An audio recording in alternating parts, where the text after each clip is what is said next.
அஸ்ஸலாமு அலைக்கும் வரஹ்மத்துல்லாஹி வபரகாத்துஹு. நான் சட்டத்தரணி ஷிஃபானா ஷெரீஃபுddin.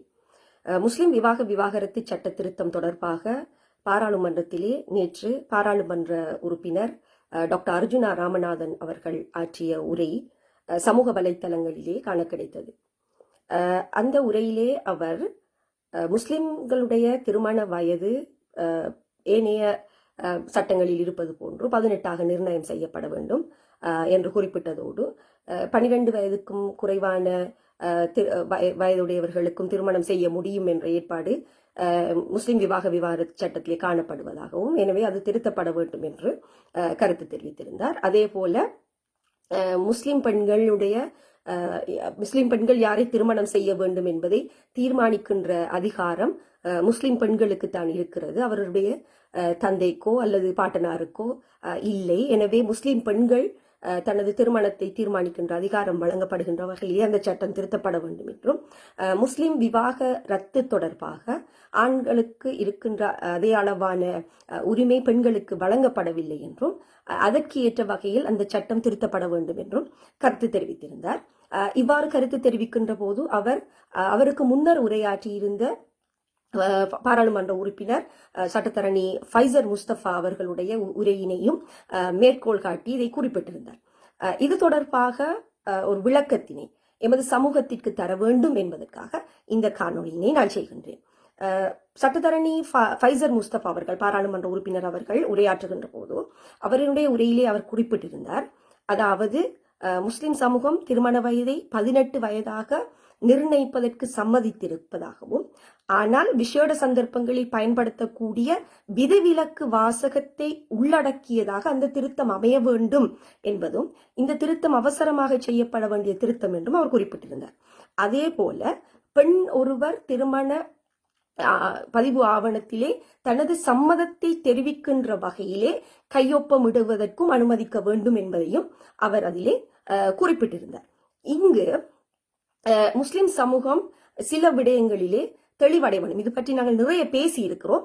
இருந்தாலும் மீண்டும் ஒரு முறை வலியுறுத்த வேண்டிய அவசியத்தை உணர்ந்ததனால் நான் இந்த விடயத்தை இங்கு உங்களுக்கு எத்தி வைக்கின்றேன். அதாவது முஸ்லிம் பெண்களினுடைய திருமண வயதை 18ஆக உயர்த்த வேண்டும் என்பதற்கு இவர்கள் எல்லாம் சொல்கின்ற காரணம், சிறு வயதிலேயே முஸ்லிம் பெண்களுக்கு திருமணம் செய்து வைக்கப்படுகின்றது, இளவயது திருமணங்களை தடுப்பதற்காகத்தான் இந்த 18 வயதை திருமண வயதாக நாங்கள் நிர்ணயிக்க கோருகிறோம் என்று இந்த கோரிக்கையை முன்வைப்பவர்கள் கூறிக்கொண்டிருக்கிறார்கள். ஆனால் உண்மையான நிலவரம் இதுவாக இருக்கும் பட்சத்தில் கடந்த 10 வருடங்களுக்கு முன்னதாகவே 16 வயதை, அதாவது எங்களுடைய தண்டனை சட்டக்கோவையின் அடிப்படையிலேயே அதன் ஏற்பாடுகளுக்கு அமைவாக 16 வயதை திருமண வயதாக ஏற்றுக்கொள்வதற்கு முஸ்லிம் தலைமைகள், முஸ்லிம் சிவில் அமைப்புகள் உடன்பாட்டுக்கு வந்திருந்தனர். உண்மையிலேயே இவர்களுடைய நோக்கம் இளவயது திருமணங்களை தடுப்பதாக இருந்தார். அதாவது முஸ்லிம் விவாகரத்து சட்டத்திலே திருமணத்திற்கென்று வயது எல்லை ஒன்று வரையறுக்கப்படவில்லை. பெண்களுக்கு 18 வயது 12 வயதுக்கு மேற்பட்ட பெண் பிள்ளைகளுக்கு திருமணம் செய்து வைக்கலாம் வழி விரும்பினார். ஆனால் 12 வயதுக்கு குறைவான பிள்ளைகளுக்கு திருமணம் செய்ய வேண்டுமாக இருந்தால் காதியினுடைய அனுமதி வேண்டும் என்பதுதான் தற்போது இருக்கிற சட்டத்தினுடைய ஏற்பாடு. அப்ப இந்த ஏற்பாட்டை குறை காண்பவர்கள், இந்த ஏற்பாட்டின் அடிப்படையிலே இளவயது திருமணங்கள் முஸ்லிம் சமூகத்தில் நடக்கின்றது என்று கரிசனை கொள்பவர்கள் 16 வயது என்ற உடன்பாடு எட்டப்படுகின்ற போது அந்த சட்ட திருத்தத்தை ஏற்றுக்கொண்டிருக்க வேண்டுமா இல்லையா? அவ்வாறு அவர்கள் ஏற்றுக்கொண்டிருந்தால் இந்த கடந்த 10 வருடங்களிலே எத்தனை இளவயது திருமணங்களை தடுத்திருக்க முடியும்? 16 வயதுக்கு குறைவான திருமணங்களை தடுத்திருக்க முடியும். அவ்வாறான திருமணங்கள் நடக்கின்றதா இல்லையா என்பது வேற கதை. அதற்கான புள்ளி விவரங்கள் எதுவும் இவர்களிடம் இல்லை. இருந்தாலும் அவர்கள் சொல்வது போல அவ்வாறு நடக்கின்றது என்றே நாங்கள் வைத்துக் கொண்டாலும், அவர்கள் கடந்த 10 வருடங்களாக இந்த பிரச்சினைக்கு குறைந்தபட்சம் 16 வயதுக்கு குறைவான பிள்ளைகளுடைய திருமணத்தை கூட தடுத்திருக்கலாமா இல்லையா? ஏன் அந்த உடன்பாட்டிற்கு அவர்கள் வரவில்லை? கடந்த 4-5 வருடங்களாக 18 வயது திருமண வயதாக்குங்கள், ஆனால் ஒரு விதிவிலக்கு வாசகத்தை உள்ளடக்குங்கள் என்று கோரிக்கை முன்வைக்கப்படுகிறது முஸ்லிம் சமூகத்தில் இருந்து. அந்த விதிவிலக்கு வாசகத்தை ஏற்றுக்கொண்டு 18 வயதை திருமண வயதாக நிர்ணயித்து 18 வயதுக்கு மேற்பட்ட உட்பட்ட பிள்ளைகளுக்கு திருமணம் செய்வதாக இருந்தால் காதியினுடைய அனுமதியோடு செய்யப்பட முடியும் என்ற ஒரு ஏற்பாட்டை, ஒரு விதிவிலக்கு வாசகத்தை அந்த சட்டத்திற்கு ஏற்படுத்தி ஒரு சட்ட திருத்தத்தை செய்திருந்தால் 18 வயதுக்கு குறைவான திருமணங்கள் நிகழ்வதை குறைத்திருக்கலாமா இல்லையா? ஏன் இவர்கள் உடன்படவில்லை? அப்ப உண்மையிலே இவர்களுடைய நோக்கம் 18 இளவயது திருமணங்களை தடுப்பது தானா என்று கேட்டால் இல்லை. அது இவர்கள் சொல்கின்ற ஒரு போலி காரணம். இவர்கள் உண்மையிலேயே முஸ்லிம் பெண்கள் மீது அக்கறை கொண்டு முஸ்லிம் பெண்கள் இளவயது திருமணம் செய்யப்படுவதை தடுக்க வேண்டும் என்பதை உண்மையான காரணமாக கொண்டிருந்தால் இவர்கள் இந்த திருத்தங்களுக்கு ஏற்கனவே உடன்பட்டு அந்த திருத்தங்களை செய்திருப்பார்கள். ஆனால் அவர்கள் அதற்கு உடன்படாமல் கிட்டத்தட்ட தசாப்தங்களை கழித்திருப்பதன் பின்னணியில் இருக்கின்ற நியாயம் வேறு.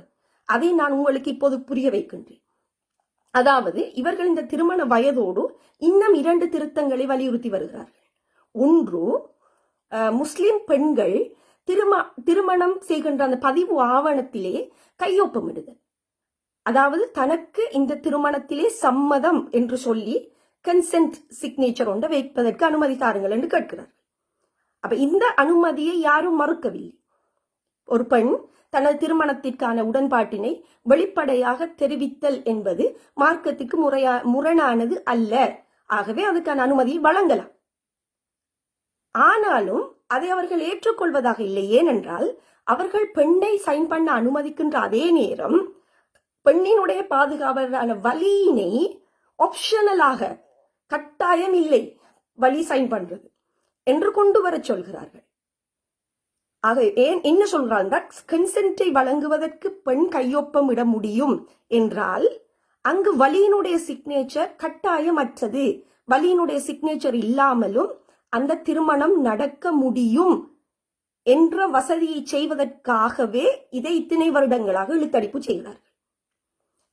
அப்ப வலியினுடைய சம்மதத்தினை அல்லது இந்த திருமணத்தினுடைய ஒப்பந்ததாரராக ஒரு வலி இருப்பதனை இல்லாமலாக்கி ஒரு பெண்ணை ஒப்பந்ததாரராக கொண்டு வருவதற்கு இவர்கள் முயற்சி செய்கிறார்கள். இது மார்க்கத்திற்கு முற்றிலும் முரணான ஒரு கோரிக்கை. இதனை அனுமதிக்க முடியாது. அதே போல அவர்கள் முன்வைக்கின்ற அடுத்த ஒரு திருத்தம் என்னென்று சொன்னால், பதிவு செய்யப்பட்ட திருமணங்கள் மாத்திரம்தான் பலிதான திருமணங்கள் என்ற சட்ட திருத்தத்தை கொண்டு வர வேண்டும் என்று சொல்கிறார்கள். திருமணம் ஒன்று பதியப்பட வேண்டும் என்பதில் மாற்று கருத்தில்லை. ஆனால் பொது சட்டத்தின் கீழும் கூட வழக்காற்று திருமணங்கள் நிகழ்கின்ற போது, அந்த வழக்காற்று திருமணம் நடந்ததாக நிரூபிக்கப்படுகின்ற போது அந்த திருமணம் பதிவு செய்யப்படாவிட்டாலும் கூட திருமணமாக கொள்ளப்பட முடியும் என்ற ஏற்பாடு பொது சட்டத்தின் கீழ் காணப்படுகின்றது. அதே நிலைமைதான் எங்களுடைய முஸ்லிம் விவாகரத்து சட்டத்திலும் காணப்படுகின்றது. அவ்வாறு இருக்கையில் இவர்கள் இந்த முஸ்லிம் விவாகரத்து சட்டத்திலே திருமணத்தை பதிவு செய்வது கட்டாயம் என்றும், பதிவு செய்யப்படாத திருமணங்கள் திருமணமாக கொள்ளப்பட முடியாது என்ற திருத்தத்தையும் உள்வாங்க முயற்சிக்கிறார்கள். இப்ப நாங்க இது மூன்றையும் ஒன்றா சேர்த்து பார்க்க வேணும். திருமண வயதை 18 ஆக்குதல், பெண்களை சைன் பண்றதுக்கு அனுமதித்து வலியை வெளியேற்றுதல், வலியினுடைய சம்மதத்தை கட்டாயம் இல்லாமல் ஆக்குதல், திருமண பதிவு செய்ததை கட்டாயமாக்கி பதிவு செய்யப்படாத திருமணங்களை வலிதற்ற திருமணங்களாக கொண்டு வருது. இது மூன்றையும் நீங்க எடுத்து பார்த்தீங்கன்னு சொன்னால், இங்கே அவங்க சாதிக்க வர விஷயம் என்னென்றால், திருமணத்தை பதிவு செய்யணும், பதிவு செய்தால்தான் அது திருமணம். அந்த பதிவு செய்யற திருமணத்துல பெண் சைன் பண்ணணும், வழி கட்டாயம் இல்லை. அவ்வாறு சைன் பண்ணுகின்ற போது அந்த பெண்ணினுடைய வயது 18 இருக்க வேண்டும். இப்ப பாருங்க, ஒரு பெண் நினைத்தால் வலியினுடைய அனுமதியின்றி 18 வயது பூர்த்தியானதும் அவர் போய் அந்த டாக்குமெண்ட்ல சைன் பண்ணி தனது திருமணத்தை தானே செய்து கொள்ள முடியும் என்ற விடயத்தை இஸ்லாமிய சட்டத்தின் கீழ், முஸ்லிம் விவாகரத்து சட்டத்தின் கீழ் முஸ்லிம்களுக்கும் வசதி செய்து கொடுப்பதே இவர்களுடைய நோக்கம். இது இஸ்லாமிய வழிகாட்டல் அல்ல. இஸ்லாத்துல ஒரு பெண்ணினுடைய திருமணத்தை செய்து வைக்கின்ற பொறுப்பை இறைவனும் அவனுடைய தூதர் ரசூலுல்லாஹி ஸல்லல்லாஹு அலைஹி வஸல்லம் அவர்களும் அவளுடைய வலி என்கின்ற அந்த பாதுகாவலருக்கு வழங்கி இருக்கின்றார்கள்.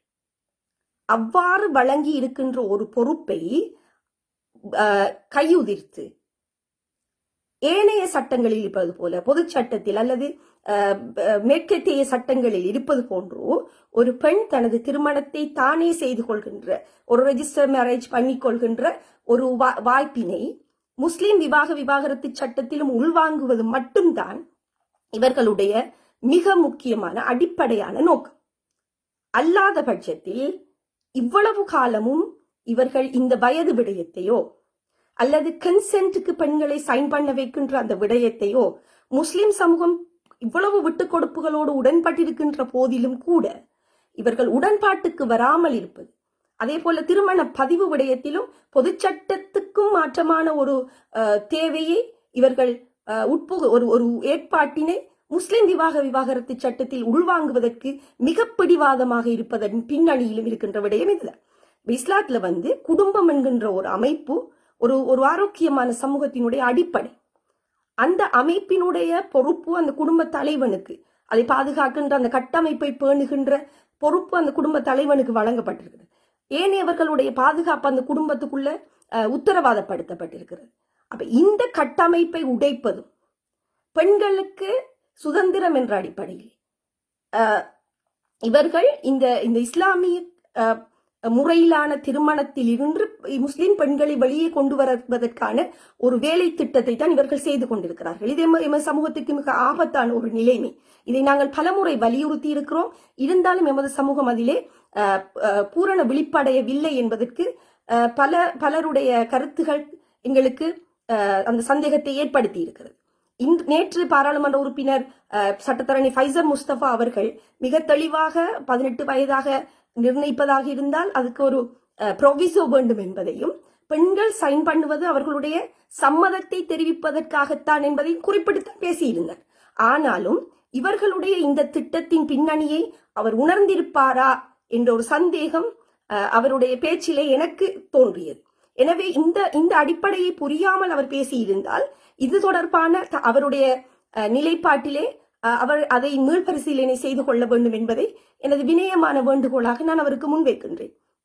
அதேவேளை அர்ஜுனா ராமநாதன் பாராளுமன்ற உறுப்பினர் அவர்கள் தான் சார்ந்த தனக்கு வாக்களித்த மக்களுடைய பல பிரச்சனைகள் இருக்கத்தக்கதாக பாராளுமன்றத்திலே முஸ்லிம் விவாகரத்து சட்டத்தை, அதாவது அவருக்கு அது தொடர்பான எந்த ஒரு அடிப்படை அறிவும் இல்லாத ஒரு விடயத்தை, முஸ்லிம் மக்களினுடைய அபிலாஷைகள் என்ன என்பதை கூட அவர் புரிந்து கொள்ளாமல் பாராளுமன்றத்திலே பொறுப்பற்று கருத்துக்களை தெரிவிப்பதை இந்த இடத்திலே நான் வன்மையாக கண்டிக்க விரும்புகின்றேன். அதேவேளை அவருக்கு ஒரு வேண்டுகோளையும் வைக்கின்றேன். இந்த இவ்வாறான விடயங்கள் தொடர்பாக முஸ்லிம் பெண்களுடைய பாதுகாப்பு தொடர்பாக பேசுவதற்கு முஸ்லிம் சமூகம் சார்ந்த முஸ்லிம் சிவில் அமைப்புகள் சார்ந்த பல பிரதிநிதிகள் இருக்கிறார்கள், பாராளுமன்ற உறுப்பினர்கள் இருக்கிறார்கள். அந்த விடயத்தை அவர்கள் கையாளுவார்கள். உங்களுக்கு சம்பந்தம் இல்லாத விடயத்திலே நீங்கள் மூக்கை நுழைக்காமல் இருப்பது சிறப்பாக இருக்கும் என்பதையும் இங்கு தெரிவித்துக் கொள்கிறேன். அதே நேரம் பாராளுமன்ற உறுப்பினர் அர்ஜுனா ராமநாதன் அவர்களுக்கு ஒரு விடயத்திலே நன்றி சொல்ல வேண்டும். ஏனென்றால் அவர் மிக தெளிவாக ஒரு விஷயத்தை சொல்லியிருந்தார். ஒரு பெண்ணினுடைய திருமணத்தை தீர்மானிக்கின்ற அதிகாரம் அந்த பெண்ணுக்குத்தான் இருக்கின்றது, அவளுடைய தந்தைக்கோ அல்லது பாட்டனாருக்கோ இல்லை என்பதை அவர் குறிப்பிட்டிருந்தார். இதிலிருந்து எங்களுக்கு என்ன விளங்குது என்று சொன்னால், இந்த நான் ஏற்கனவே விளங்கப்படுத்திய இவர்களுடைய நிகழ்ச்சி நிரல் இதுதான். மற்றவர்கள் பேசுகின்ற போது விருப்பத்தை கன்சென்ட்டை தெரிவிப்பதற்காகத்தான் கையொப்பமிட கோருகிறோம் என்றெல்லாம் பேசுகிறார்கள், சூசகமாக மறைமுகமாக பேசிக்கொண்டிருக்கிறார்கள். ஆனால் மிக தெளிவாக அவர்களுடைய உண்மையான நோக்கத்தை போட்டு உடைத்திருக்கிறார் நேற்று பாராளுமன்ற உறுப்பினர் அர்ஜுனா ராமநாதன் அவர்கள். எனவே அதற்காக அவர்களுக்கு நன்றியை தெரிவித்துக் கொள்கிறேன். ஆனால் இதற்கு பின்னரும் இவ்வாறு முஸ்லிம்களுடைய பிரச்சனைகளில் அவர்களுடைய அனுமதியோ இல்லாமல் அவர் மூக்கை நுழைக்காமல் இருப்பது சிறப்பாக இருக்கும் என்பதையும் இங்கு குறிப்பிட்டுக் கொள்கிறேன். முஸ்லிம் சமூகம் இது தொடர்பிலே தயவு செய்து தெளிவடையுங்கள். திருமண வயதை 18 ஆக்கலாம் தானே என்று சாதாரணமாக சொல்லாதீர்கள். பெண் சைன் பண்ணலாம் தானே, அதை அனுமதிக்கலாம் தானே என்று சாதாரணமாக சொல்லாதீர்கள்.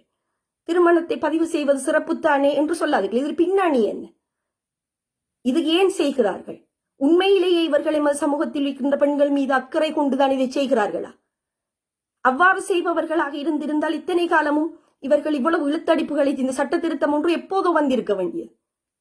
அதை செய்ய விடாமல் தடுத்துக் கொண்டிருப்பவர்கள் முஸ்லிம் அமைப்புகள் என்றெல்லாம் இவர்கள் கதை கட்டி கொண்டிருக்கிறார்கள். ஜம்மியத்துல் உலமா தடுக்கிறது, சிவில் அமைப்புகள் தடுக்கிறது, பெண்கள் சில அமைப்புகள் தடுக்கிறார்கள் என்றெல்லாம் சொல்லிக் கொண்டிருக்கிறார்கள். உண்மையாக தடுப்பவர்கள் யார் என்று பார்த்தால் இந்த பெண்ணிலைவாத அமைப்புகளும் இந்த சர்வதேச நிகழ்ச்சி நிரலுக்கு வேலை செய்து கொண்டிருப்பவர்களும் தான். அவர்கள் உண்மையிலே அக்கறை கொள்பவர்களாக இருந்திருந்தால் 18 வயதுக்கு ஒரு விதிவிலக்கு வாசகத்தை உள்ளடக்கி இந்த சட்ட திருத்தத்தை செய்ய முடியும். பெண்கள் சைன் பண்ணுவதற்கு கன்சென்ட் வழங்குதல் என்ற அடிப்படையிலே அனுமதி வழங்க முடியும், அல்லது அதற்கு பிரத்யேகமான ஒரு டாக்குமெண்டை உருவாக்க முடியும். சப்சிக்வெண்ட் டாக்குமெண்ட் ஒன்று மேரேஜ் சர்டிபிகேட்டுக்கு முன்னராக பெண்ணினுடைய கன்சென்ட்டை பெற்றுக்கொள்வதற்கான ஒரு ஆவணத்தை தயாரித்து அந்த கன்சென்ட் ஆவணத்தை பெற்றுக்கொண்ட பின்னர் தான் திருமணம் பதிவு செய்யப்பட முடியும் என்ற ஒரு ஏற்பாட்டை கொண்டு வர முடியும். பொது சட்டத்திலேயே இல்லாத ஒரு சட்ட திருத்தமாக திருமணத்தை பதிவு செய்தால்தான் அது வலிதான திருமணம் என்ற ஏற்பாட்டை எதற்காக வலியுறுத்துகிறார்கள்? இதன் பின்னணி என்ன? இது ஒன்றுக்கொன்று எவ்வாறு இடைத்தொடர்போடு இருக்கின்றது? இவற்றை சீர்தூக்கி பார்த்து எங்கள் சமூகம் விமர்சிக்க வேண்டுமே அன்றி மேலோட்டமாக விடயங்களை பார்த்துவிட்டு இவர்களுடைய சூழ்ச்சி வலைகளுக்குள் விழுந்துவிடக் கூடாது என்பதையும் வேண்டுகோளாக முன்வைத்து விடைபெறுகிறேன். நன்றி. அஸ்ஸலாமு அலைக்கும்.